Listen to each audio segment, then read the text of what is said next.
la santé de tous au sein de notre groupe est une préoccupation centrale pour tous nos organes de gouvernance et nos lignes managériales. La sécurité est la première des priorités, et pas seulement sur les chantiers ou dans les ateliers.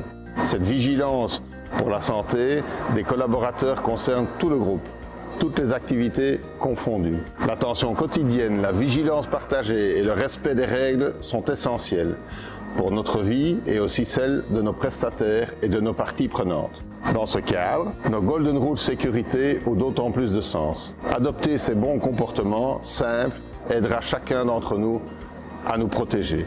Dans cette nouvelle vidéo de déploiement de nos Golden Rules sécurité, nous faisons un focus sur les risques liés au travail en espace confiné.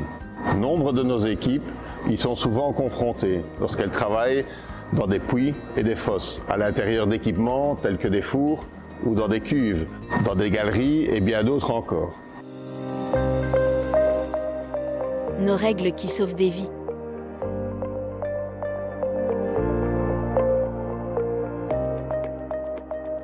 Un espace confiné est défini comme un espace totalement ou partiellement fermé, qui n'est pas au préalable conçu ni destiné à être occupé par du personnel. Les accès à ces espaces sont exigus. Et ils exposent les opérateurs qui y travaillent à de nombreux risques. Une analyse insuffisante de tous les risques potentiels est une des principales causes d'accidents. Les espaces confinés sont dangereux, principalement parce qu'ils contiennent une atmosphère qui ne se renouvelle pas facilement. La majorité des accidents, souvent graves voire mortels, qui y surviennent, est liée à une atmosphère déficiente en oxygène, à la présence de gaz ou de vapeurs toxiques, ou encore à une explosion ou à un incendie. En outre, il faut être conscient qu'il est souvent difficile de porter secours à une victime dans ces espaces exigus, d'autant plus si l'accès est encombré. Or, la vitesse d'intervention des secours est primordiale dans ces cas d'accident.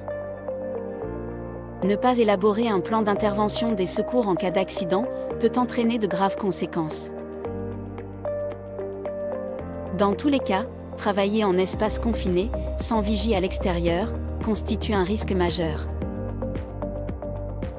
Au sein de notre groupe, un grand nombre de collègues sont confrontés à ces risques de travail en espace confiné, qui provoquent régulièrement des blessures graves, voire des décès dans le monde industriel. Parmi les premières clés de prévention, retenons l'évaluation consciencieuse de chaque situation de travail en espace confiné, l'établissement et la communication rigoureuse des mesures à prendre en cas d'incident ou d'accident, la multiplication des contrôles d'atmosphère avant et pendant l'intervention, et finalement le fait de toujours travailler avec un collègue vigie à l'extérieur. Ensemble, évitons les risques, respectons les bonnes pratiques et sauvons des vies. J'évalue, au préalable, l'ensemble des risques auxquels je m'expose. Un plan de prévention de tous les risques est établi, des procédures spécifiques d'intervention sont mises au point, des instructions adaptées sont arrêtées et explicitées aux intervenants. Je connais la procédure d'urgence en cas de problème. Une procédure d'extraction et de sauvetage adaptée est élaborée, les règles d'évacuation du personnel sont définies, afin d'également éviter un suraccident. Je ne pénètre pas dans un espace confiné, sans être certain qu'il ne présente aucun danger. Je m'assure de la présence permanente d'un surveillant, lors de travaux en espace confiné. Je dispose de détecteurs adaptés, pour effectuer les contrôles d'atmosphère, répétés aussi souvent que nécessaire.